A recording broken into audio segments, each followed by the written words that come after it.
चेतन आणि सियाने 4 महिन्यांपूर्वीच लग्न केल्याचं समोर आल्याचं सूत्रांकडून कळतं। कुटुंबामधील कोणालाही न सांगता गुपचूप त्यांनी लग्न केल्याचा संशय आहे। केतनची हत्या करण्यासाठी गुन्हेगारी वेब सिरीज पाहिल्याचं देखील समोर आलंय। पुण्याच्या लोहगडावरील केतन अग्रवाल हत्या प्रकरणातील मुख्य आरोपी सिया गोयल आणि तिचा प्रियकर चेतन चौधरी यांच्या संदर्भात धक्कादायक खुलासा बाहेर आलाय।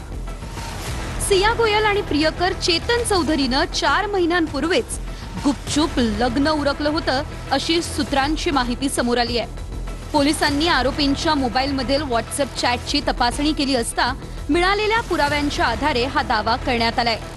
सिया आणि चेतननं कुटुंबातील कुणालाही न सांगता गुपचूप लग्न केल्याचा संशय आहे। चेतन आणि सियाचा मोबाईल डाटा रिकव्हर करण्यात आलाय।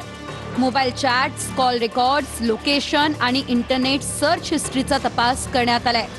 6 ते 7 महिन्यांमधील डिजिटल माहितीची पोलिसांकडून सखोल पडताळणी सुरू आहे। 19 फेब्रुवारीला झालेल्या साखरपुड्याच्या आसपासच चेतन आणि सियाचं लग्न झाल्याचा अंदाज आहे।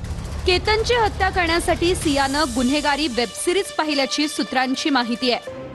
सूत्रांच्या माहितीनुसार पॉडकास्ट, व्हिडिओ आणि वेब सिरीज पाहून गुन्हा कसा करावा याची माहिती घेतल्याचा संशय आहे। कोणत्या पद्धतीनं गुन्हा केल्यास संशय कमी येईल यासाठी हत्येच्या घटनांचा अभ्यास केलाय।